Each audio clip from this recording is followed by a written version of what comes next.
I just upgraded to hydraulic steering on this boat, and though I went with the budget option, it's still a game changer. I did put in some custom features, and yes, you will be seeing more custom features than just this 11-inch steering wheel with the speed knob. One big problem that I had to tackle in this upgrade was that I didn't want a steering helm that was going to stick up out of the console. We wanted the wheel to be as low as possible so that we could see over the console and straight down into the water. But most hydraulic steering systems have a helm that sits on top of the console, and some of them will tilt back and forth to change the angle of the steering wheel. But that wouldn't work for this boat and setup, so I went with what is known as a flush mount helm. This way the actual hydraulic helm sits under the console and has a nice clean chrome plate that sits flush on top of the console with just the steering wheel spindle sticking out where the steering wheel will mount to.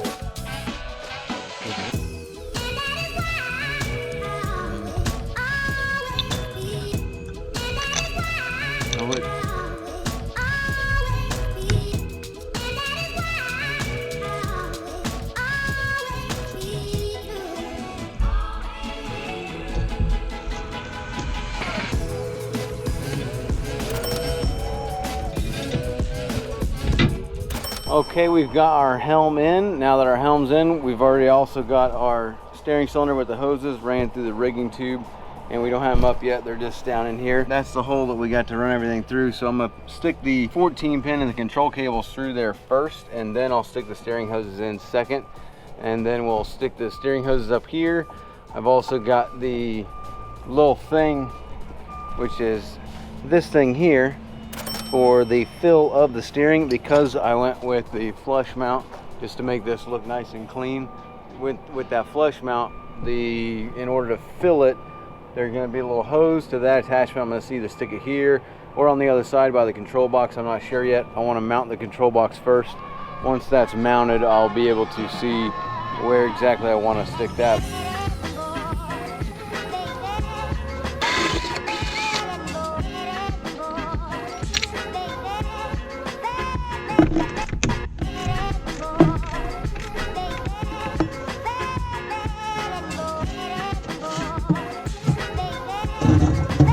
I am waiting for an 11-inch steering wheel because the one that I have is a 13.5 and it is like right here, so you don't really have much space there. So I ordered an 11-inch steering wheel that should fit, like, boom, it'll be right there. That's gonna look flush.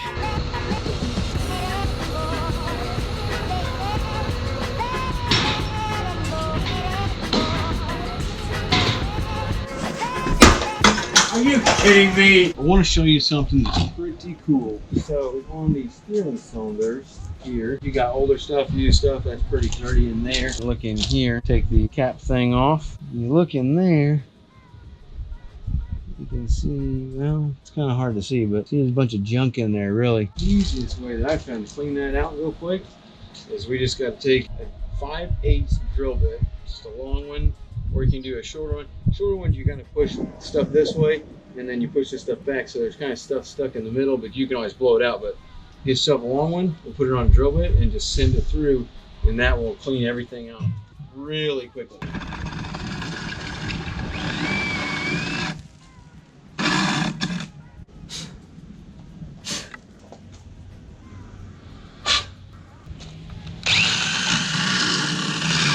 And now we can put our ends in there, grease them up really good, and that will make it a lot easier, smoother with the steering.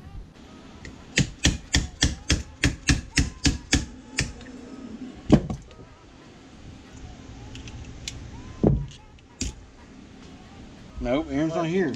What's that thing you just found it on there? It's a clip. So like for little engines, you move it in so that way the rod centers up. Oh. Bay Star.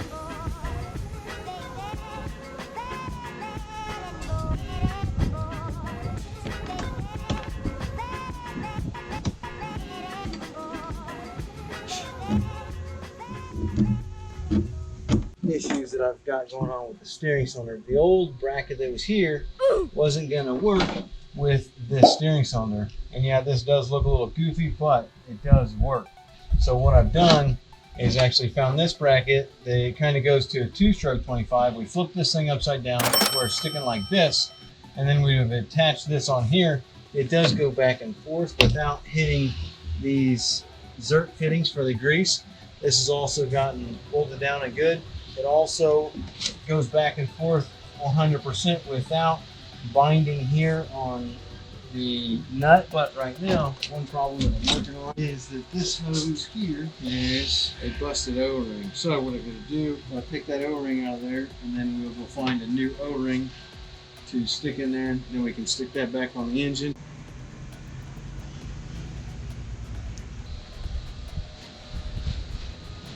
This is what I like to do with hoses and zip ties.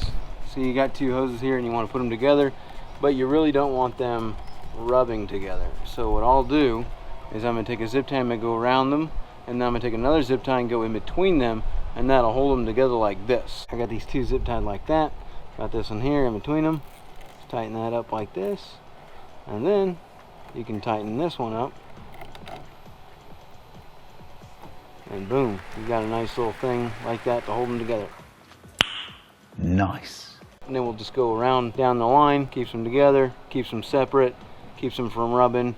You don't really want anything rubbing. I am going to turn this just a smidgen to keep that from rubbing there, but as long as you got no rubbing and you can go back and forth both ways without binding, that's what we need to have happen with our rigging. I'm just still a little torn between the steering hoses. I might have to redo the way these steering hoses are. The way they're sticking up, I don't like it.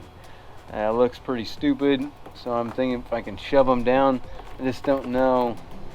They do need to be able to go back and forth when the engine turns. Like these right here, same thing. They got to go back and forth when the engine turns.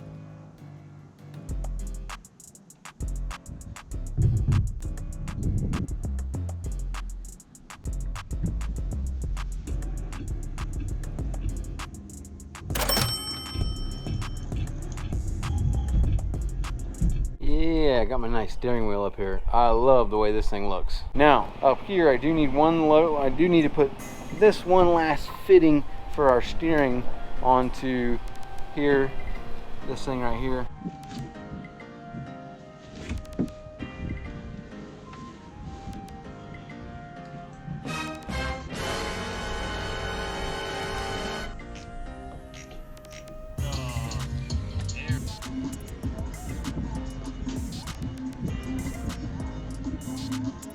Boom, boom, boom. This is actually looking good. A Stingray. Right there, see it?